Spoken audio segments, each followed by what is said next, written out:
আসসালামু আলাইকুম। আশা করি সকলেই ভালো আছেন। আপনার শিরোনামে দেখতে পেয়েছেন যে আমি আজকে 50টি কোম্পানির নামের তালিকা আপনারা এই ভিডিওর মাধ্যমে পেয়ে যাবেন। আপনাদের কাছে আমার একটা অনুরোধ থাকবে যে এই 50টি কোম্পানি আমি প্রতিদিনের ট্রেডটা ফলো করছি এবং করব, এবং তাদের কার্যবিবরণী এবং তাদের মার্কেটের যে অবজারভেশন আছে সেগুলো আমি সম্পূর্ণ তদারকি করব। চেষ্টা করব যে এই 50টি কোম্পানি নিয়ে আপনাদের কাছে সঠিক তথ্য তুলে ধরার জন্য।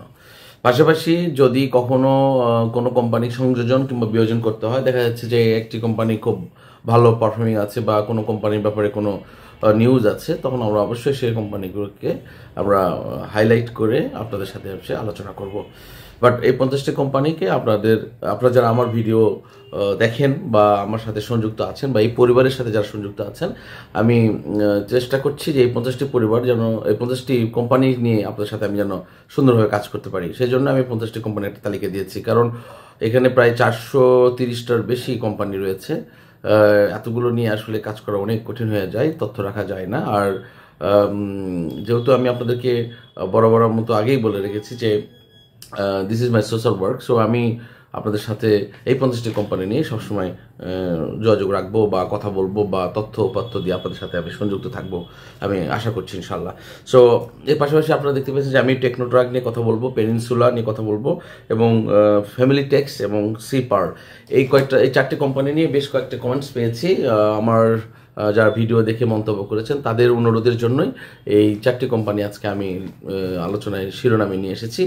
পাশাপাশি আজকে আলোচনার মধ্যে আরেকটি বিষয় থাকবে যে আগামীকালে বাজার কোন গতিতে যাবে। দেখুন, আগামীকাল রবিবার বাজার একটি আপ ট্রেনে থাকবে, আমরা সকলেই প্রত্যাশা করছি। বিশেষত কারণ হচ্ছে যে গত বৃহস্পতিবার বাজারটা একটু নেগেটিভে গিয়েছে এবং অনেক ক্ষেত্রেই কিছু আনএক্সপেক্টেড ঘটনার জন্য আমরা কিছুটা মন্দভাব দেখেছি। অনেকের মধ্যেও একটি ভীত পরিবেশ কাজ করছে। যে সমস্ত কোম্পানির দাম পড়ে যাওয়ার কথা নয়, সে সমস্ত কোম্পানির বিনিয়োগকারীরা বিক্রি করে বের হয়ে যাচ্ছে, এই প্রবণতা আমরা দেখতে পেয়েছি। পাশাপাশি যে সমস্ত কোম্পানির কোনো অস্তিত্ব নেই, সে সমস্ত কোম্পানিরও দাম হু হু করে বেড়ে যাওয়ার প্রবণতাও আমরা দেখেছি। সো আমি সেই জায়গা থেকে বলছি যে আগামীকাল বাজারের উপর আপনার সুদৃষ্টি রাখবেন। আরেকটি বিষয় যেটা গুরুত্বপূর্ণ, যে দেখুন এখানে প্রায় 400-450 কোম্পানি আছে। এখন বাজার খুব ঊর্ধ্বগতি, কিন্তু আপনারটাও তলানিতে পড়ে গেছে, তাহলে কিন্তু আপনার বেনিফিট হবে না।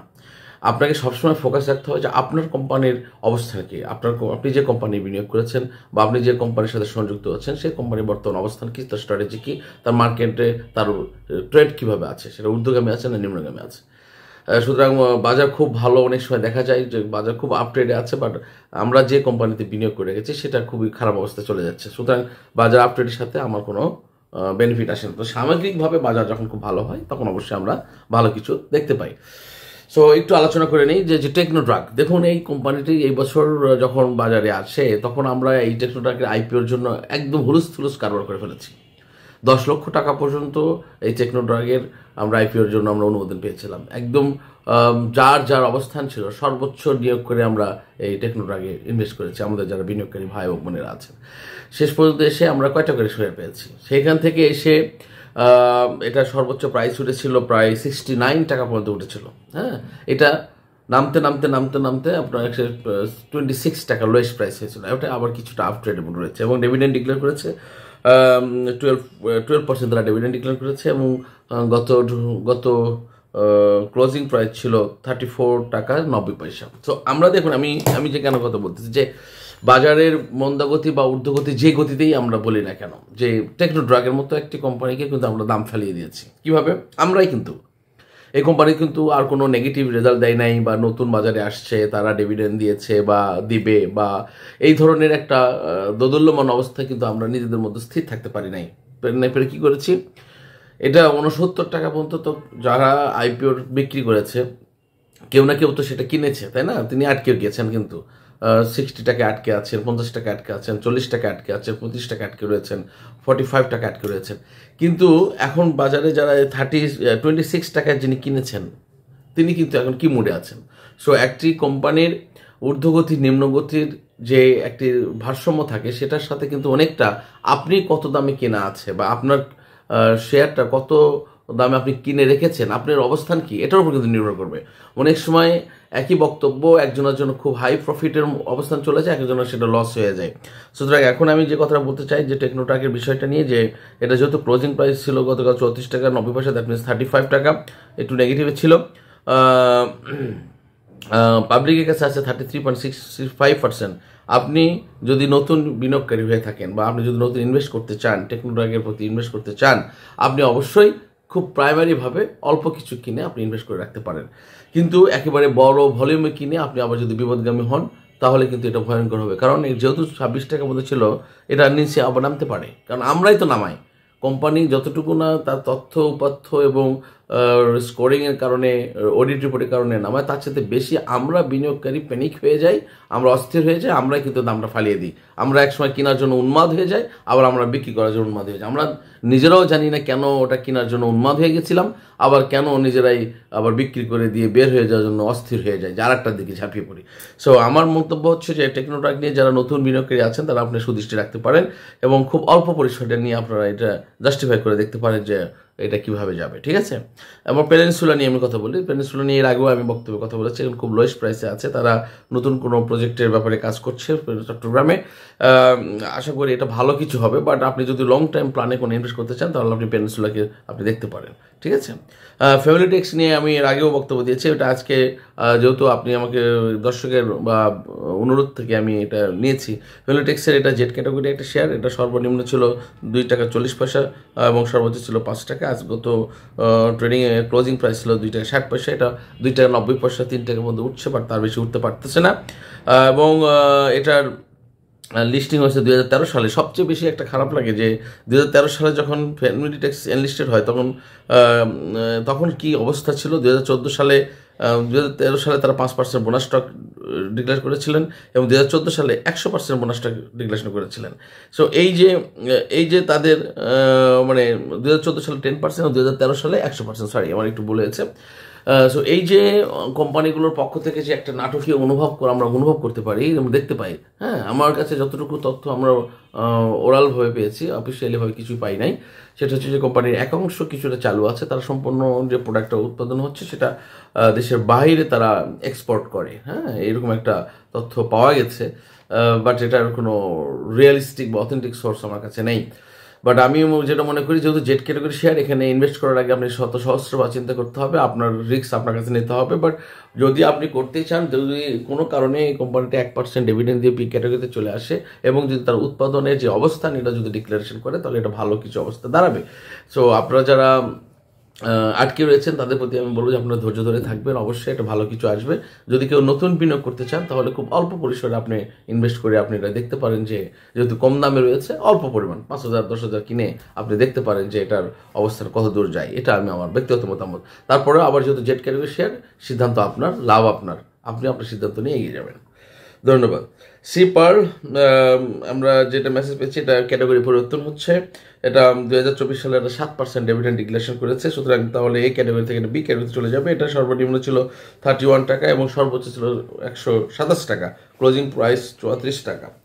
2023 সালে 2022 সালে ডিভিডেন্ড দিয়েছিল 15%, 2023 সালে ডিভিডেন্ড দিয়েছিল 17%, 2024 সালে এসে তারা ডিভিডেন্ড দেয় 7%। সো কোম্পানিটি 2019 সালে এনলিস্টেড হয়। সো আমরা যে বিষয়টা আমি এখানে আলোচনা করতে চাচ্ছি যে সি পার্ল যেহেতু একটি ট্যুরিজম ভিত্তিক একটি প্রতিষ্ঠান, এটি একটি ভালো হোটেল, ইয়েস অফকোর্স ভালো প্রতিষ্ঠান, তাদের অনেক প্রতিষ্ঠানও আছে, তারা এগিয়ে যাচ্ছে এবং আশা করছি যে রাজনৈতিক পরিস্থিতি স্থিতিশীল হলে এবং বিনিয়োগ বান্ধব পরিবেশ হলে, যখন বাইরের পর্যটকরা দেশে আসবে, অবশ্যই সি পার্ল তার আপন গতিতে চলবে এবং ভালো কিছু হবে বলে আমি বিশ্বাস করি। তবে সবসময় মাথায় রাখতে হবে যে আপনার অবস্থান, আপনার পোর্টফোলিও অবস্থান দেখে আপনি যদি বেশি দামে কিনা থাকে তাহলে আপনি সেটা বিচার বিশ্লেষণ নেবেন, আপনি যদি মাঝখানে আটকে থাকে সেটা একটা বিচার বিশ্লেষণ নেবেন। আপনি যদি নতুন বিনিয়োগকারী হতে চান বা আপনি যদি মনে করছেন যে এখন ক্যাটাগরি পরিবর্তন হয়েছে, দাম কিছুটা পড়ে যাবে, আমি একটু ধীরে সুস্থে কিনবো, সেটাও করতে পারেন। বাট আমার একই কথাকে আপনি সব শ্রেণীর সবাই নিতে পারবেন না। বিষয়টা হলো যে আপনার পোর্টফোলিও অবস্থান অনুসারে আপনাকে সিদ্ধান্ত নিতে হবে। সবচেয়ে মজার বিষয়টা হলো, যদি কোনো নতুন বিনিয়োগকারী বা কোনো যদি ইনভেস্টর থাকেন যে আমি নতুন করে ইনভেস্ট করতে চাই, আপনারা দয়া করে একটু কমেন্টসে জানাবেন। তাহলে আপনাদের নতুন ইনভেস্টরদের জন্য আমি আলাদা একটা ভিডিও বানাতে চাই। সেখান থেকে কিছু কোম্পানি সিলেক্ট করে নিয়ে কোন কোন কোম্পানিতে নতুন ইনভেস্টর হিসেবে আপনি বিনিয়োগ করতে পারেন সেটা আমি আপনাদের একটা তালিকা দেব। আমি এটা আশা করছি আমি আপনাদের জন্য এটা করতে পারবো। বাট অনেকেই এখানে আছেন যারা দীর্ঘদিন ধরে আটকে রয়েছেন এবং হতাশায় নিমজ্জিত আছেন। আমি জানি যে অনেক, যেমন 127 টাকা ছিল, 127 টাকা ছিল সিপার্লের সর্বোচ্চ মূল্য ছিল লাস্ট 52 উইক্সে, সেখান থেকে এখন মাত্র 34 টাকা। তো আমি কিভাবে 110 টাকা বা 20 টাকায় যার কেনা রয়েছে তাকে আমি কি সান্ত্বনাটা দিব বা তাকে আমি কি মেসেজটা দিব? সুতরাং আজকে যে অবস্থার দাম রয়েছে বা যে ক্যাটাগরি পরিবর্তন পরে যদি দাম আরও পড়ে যায়, 2024 সালে যেহেতু 7% ডিভিডেন্ড দিয়েছে ক্যাশ, তার মানে একটা বি ক্যাটাগরিতে চলে যাবে। সো এখানে যদি দাম আবার আমরা কেউ বিক্রি করে বের হয়ে যায়, লস দিয়ে বিক্রি করে বের হয়ে যায়, আর একটা কেনার জন্য যাই, তাহলে তো আমার আর কিছু বলার নেই, আমার কিছু করার নেই, বা বিনিয়োগকারী কেউ কিছু করতে পারবে না।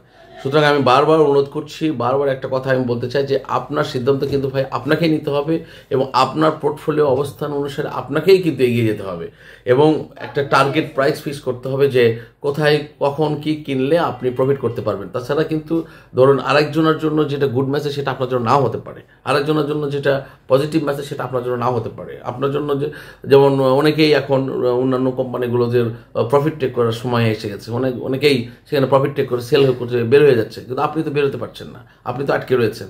সুতরাং আপনাকে মাথায় রাখতে হবে যে আমি কখন বেরোতে পারবো, কীভাবে বেরোতে পারবো, তার একটা সুনির্দিষ্ট রোড ম্যাপ তৈরি করতে হবে এবং সেভাবে আপনার পোর্টফোলিও ব্যালেন্স করতে হবে। আর যেগুলো কোম্পানি আছে রিস্কি কোম্পানি, সেই কোম্পানিগুলোকে ইনভেস্ট করার আগে আপনি শতবার ভাববেন এবং টার্গেট প্রাইস ফিক্স করবেন, আপনার সেখান থেকে বের হওয়ার ক্যাপাবিলিটি আছে কিনা সেটা সিদ্ধান্ত নেবেন। এরপরে আপনি খুব ছোট পরিসরে, যদি আপনি নতুন বিনিয়োগকারী হন তাহলে আপনি খুব ছোট পরিসরে ইনভেস্ট করতে পারেন। সুতরাং আজকে এখানে পর্যন্ত বিদায় নিচ্ছি। আগামীকাল আপনাদের সকলের জন্য শুভকামনা রইল। আমি আশা করছি আগামীকাল রবিবার, এখানে একটা ঝামেলা আছে যে রবিবারে যেহেতু অনেক যারা বৃহস্পতিবার, বুধবার বা সোমবারে কিনেছিল তাদের শেয়ার কিন্তু ম্যাচুরিটি হয়ে যাবে, তারা কিন্তু অনেকে বের হতে পারে, বাজারের প্রাথমিক দিকে একটা ধাক্কা আসতে পারে, এটা আমি মনে করছি। যদি রাতের মধ্যে কোনো অস্থিতিশীলকর কোনো রাজনৈতিক প্রেক্ষাপট পরিবর্তন না হয়, তাহলে আমাদের যেটা দৃশ্যপট দেখা যাচ্ছে যে অনেক আপনার যারা কিনেছেন তারা যদি প্রফিট পেয়ে যায় তারা হয়তো বের হয়ে যেতে পারে। বাট আমি আশা করছি পজিটিভ দিকে যাবে, আমার একটু বিশ্বাস আছে। বাট আমি কিন্তু একটা কথা বলেছি, বাংলাদেশের বিনিয়োগের বাজারটা কিন্তু একদম অস্থিতিশীল, কারণ কোনো কিছুর উপরে এটা নির্ভর করে না। অনেকেই এই ডাটার তথ্যের উপরে বাজার নির্ভর করে না, বাজার তার বিনিয়োগকারীর এই যে মানে কি বলে একছত্র সিদ্ধান্তর মধ্য দিয়ে বিনিয়োগকারীরা এগিয়ে যায়, তেমনি বাজারও সেদিকে এগিয়ে যায়। বিনিয়োগকারীরা যেরকম কোনো কিছু না বুঝে না জেনে হুড় করে একদিকে ঝাঁপিয়ে পড়ে, আমাদের বাজারও ঠিক কিছু নাও হতেই একদিকে হুড় করে হয় নেগেটিভ দিকে চলে যায়, নাহলে পজিটিভ দিকে চলে যায়। সো অ্যাজ ইনভেস্টর হিসেবে আপনাকে এই জিনিসটা মাথায় রাখতে হবে, ঠান্ডা মাথায় সুচিন্তা করে দীর্ঘ পরিকল্পনা করে আপনার বিনিয়োগকে নিরাপদ রেখে একটা রোড ম্যাপ তৈরি করে আপনি আপনার বিনিয়োগ করবেন, তাহলেই আপনি সফলতা অর্জন করতে পারবেন। সো আজকের জন্য এই পর্যন্তই, সকলের জন্য শুভকামনা। দেখা হবে ইনশাল্লাহ আগামীকাল বাজারটাকে পুরোটাকে আমি দেখব এবং কোন কোন কোম্পানিগুলো কি অবস্থায় যাচ্ছে সেটা নিয়ে আমি দেখব এবং সেটা দেখার পর আমি আপনার রাত্রে আরেকটা ভিডিও আপনাদের দিব। আর আরেকটা কথা হচ্ছে যে নতুন বিনিয়োগকারী যারা নতুন ইনভেস্ট করতে চায়, যে সমস্ত কোম্পানি নিয়ে যারা নতুনভাবে ছোট পরিসরে ইনভেস্ট করতে চায়, তাদের জন্য আমি একটা ভিডিও তৈরি করার চিন্তাভাবনা করছি। আমি সেটা কাজ করব এবং অচিরেই আমি এটা আপনাদের জন্য আপলোড করব। আল্লাহ হাফিজ। আসসালামু আলাইকুম ওয়া রাহমাতুল্লাহি ওয়া বারাকাতুহু।